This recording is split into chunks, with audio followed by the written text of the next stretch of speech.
नमस्कार, सत्यहिंदी.com में आपका स्वागत है। एक नजर अब तक की सुर्खियों पर।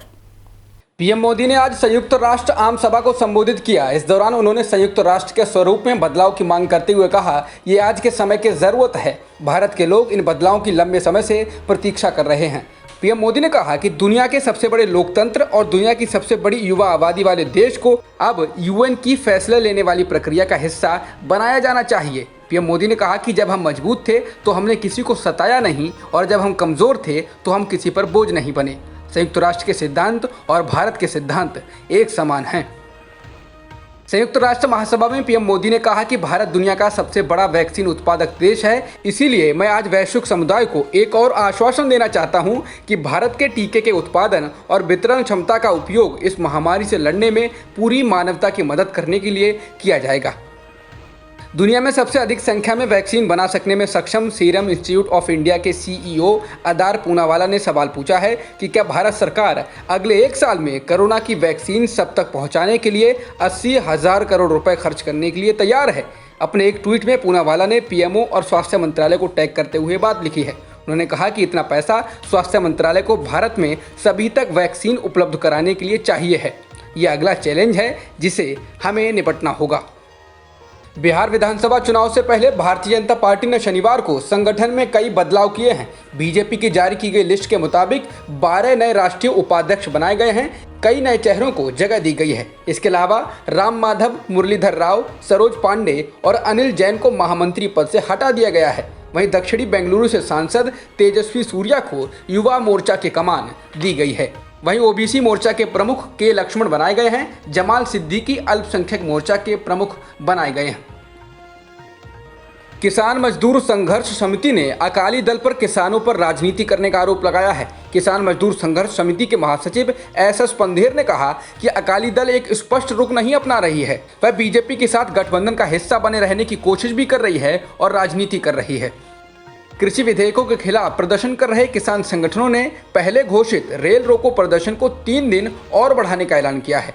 रेल रोको आंदोलन की शुरुआत 24 सितंबर से हुई थी, जो कि 26 सितंबर यानी आज तक चलना है, लेकिन अब आंदोलन को 29 सितंबर तक बढ़ा दिया गया है। प्रदर्शनकारी किसानों का कहना है कि केंद्र के कृषि सुधारों से न्यूनतम समर्थन मूल्य यानी एमएसपी की व्यवस्था खत्म हो जाएगी और कृषि क्षेत्र बड़े पूंजीपतियों के हाथ में चला जाएगा। कांग्रेस के पूर्व अध्यक्ष राहुल गांधी ने पीएम नरेंद्र मोदी को नसीहत दी है कि तुरंत देश हित और किसानों के हित में कृषि बिल को वापस लें। राहुल ने किसानों को न्यूनतम समर्थन मूल्य की गारंटी देने की बात पीएम मोदी से कही है। उन्होंने कहा कि देश भर के किसानों की मांगें जायज हैं। देश की आवाज सुनो मोदी जी। संयुक्त राष्ट्र की असेंबली हॉल में पाकिस्तान के प्रधानमंत्री इमरान खान के भाषण पर भारत ने करारा जवाब दिया है। शनिवार को राइट टू रिप्लाई में इंडिया मिशन के फर्स्ट सेक्रेटरी मिजितो विनितो ने कहा कि कश्मीर पर अब सिर्फ पीओके की ही चर्चा बाकी है और पाकिस्तान को अब पीओके खाली करना होगा। उन्होंने कहा कि इमरान खान ने खुद पाकिस्तान की संसद में ओसामा बिन लादेन को शहीद करार दिया था। बता दें, संयुक्त राष्ट्र में इमरान खान ने कश्मीर का मुद्दा उठाया था, जिसका भारत ने जवाब दिया है। सीएजी की एक रिपोर्ट में कहा गया है कि जब राज्य में बीजेपी और पीडीपी की सरकार थी तब 10,000 करोड़ रुपए से अधिक खर्च करने में पारदर्शिता नहीं बरती गई, यानी 10,000 करोड़ रुपए का हेरफेर हुआ है। जम्मू कश्मीर के वित्तीय संचालन की जांच के बाद संसद के सामने रखी गई सीएजी की रिपोर्ट वित्त वर्ष 2017-18 की है, जब राज्य में बीजेपी और पीडीपी की सरकार थी। पीएम नरेंद्र मोदी ने शनिवार को श्रीलंका के प्रधानमंत्री महिंदा राजपक्षे के साथ अनेक विषयों पर बातचीत की, जिनमें द्विपक्षीय संबंध तथा महत्वपूर्ण क्षेत्रों में सहयोग बढ़ाने जैसे विषय शामिल रहे। वहीं पीएम मोदी ने इस दौरान श्रीलंका में अल्पसंख्यक तमिलों को समानता देने के लिए और राजनीतिक शक्ति देने का मुद्दा उठाया। पीएम मोदी ने कहा कि श्रीलंका को 13वां संविधान संशोधन पूरी तरह से लागू करना चाहिए।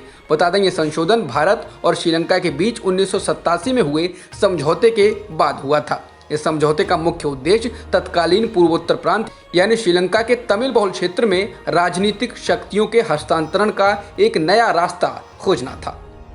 देश के जाने माने अर्थशास्त्री और योजना आयोग के पूर्व उपाध्यक्ष मोंटेक सिंह अहलूवालिया की पत्नी और मशहूर अर्थशास्त्री ईशर जज अहलूवालिया का शनिवार को निधन हो गया है।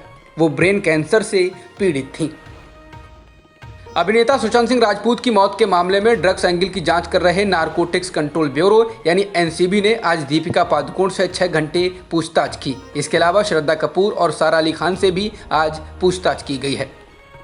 भारत में एक दिन में 85,000 से अधिक कोरोना संक्रमण के मामले दर्ज किए गए हैं और 1,089 लोगों की मौत हुई है, जिसके साथ ही देश में संक्रमितों का आंकड़ा 59 लाख के पार हो गया है और कुल मृतकों की संख्या 93,000 से अधिक हो गई है। फिलहाल एक्टिव केस 9,60,000 के पार हैं।